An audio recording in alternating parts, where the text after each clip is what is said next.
Dr. Richard Lee akhirnya memenangkan gugatan yang dilayangkan mantan pengacaranya Rasman Arif Nasution. Kemenangan itu diraih Richard Lee setelah melalui sejumlah drama yang dilakukan pengacara berdarah Batak tersebut. Diketahui Richard Lee mengaku puas setelah mengalahkan Rasman Nasution di persidangan.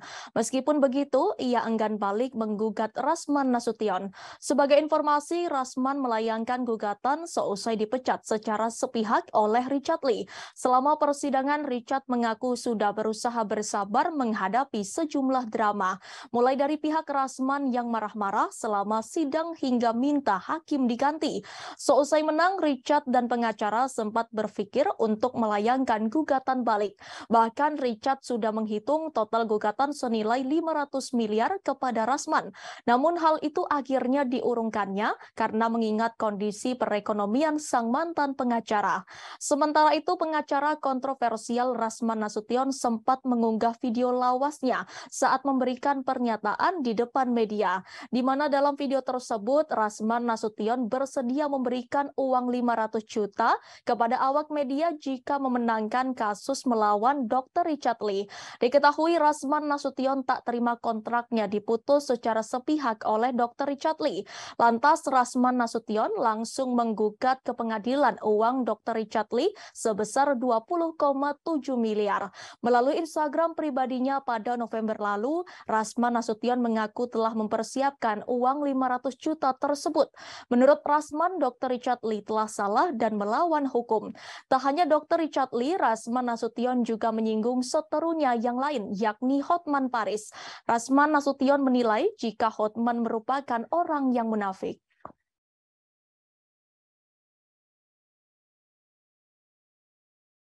Ini bukan fokus dan tujuan saya juga nggak cari duit dari barang yang seperti ini. Dok, udah puas belum sih dok selama ini, maksudnya kemarin sama abang dramanya kan banyak banget dok, yang dari dia marah-marah sama hakim, minta ganti hakim. Itu gimana dok, maksudnya udah puas belum sih dengan puas banget dokter bisa mengakhiri drama dan menang gitu? Puas banget, tapi ini sudah bisa saya prediksi sebenarnya ya, karena menurut saya dari persidangan berjalan juga kan beliau sangat arogan, marah-marah dengan hakim, tidak menghormati persidangan. Jadi kan saya sudah bisa prediksi juga, ditambah dengan substansi beliau yang memang tidak kuat ya. Ini saya mau ketawa sebenarnya. Ini kalau abang nonton saya ya kontes ini ya, saya mau ketawa bang. Sebenarnya sejujurnya bang, pengacara saya itu sudah baik hati sekali dengan abang, tidak di NO kan dari awal. Gugatan abang dari awal itu semuanya salah, ngawur semuanya.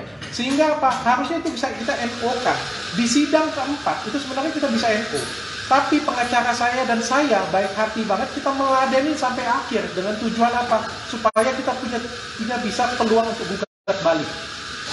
Dan ternyata memang sidangnya selesai sampai akhir dan kita memang punya besar banget peluang untuk gugat balik. Karena dari hakim sendiri sudah mengatakan bahwa si penggugat itu tidak mengerjakan apa yang saya kerjakan, dan penggugat juga, si abang mantan, itu menjelek-jelekkan saya dan melanggar kode etik. Bang, dengan ada ini akan menggugat balik gak sih? Kemarin saya baru saja meeting dengan pengacara saya. Sebenarnya saya tidak ingin ada pengen gugatan balik ya, kecuali kalau beliau banding ya, saya pasti akan meladenin ya. Karena saya pikir gugatan balik saya, nama saya tercemar, tercoreng, iya. Berapa sih mau saya gugat? Kemarin saya ada masukin 500 miliar ya. Tapi itu juga nggak serius. Karena kalau misalnya menang pun, nggak ada duitnya, saya yakin dia. Ngapain? Lu menang di pengadilan, capek-capek berdebat di pengadilan, juga nggak ada duitnya, mau ngapain? Kayak gitu punya kan. Jadi saya bilang pengacara saya, udahlah dok, nih nggak ada duitnya. Ngapain? Orang kliennya aja sudah kabur semua dari dia kan. Ya udahlah, menurut saya yang waras ngalah aja. Iya, maksud. Terima kasih sudah nonton. Jangan lupa like, subscribe, dan share ya.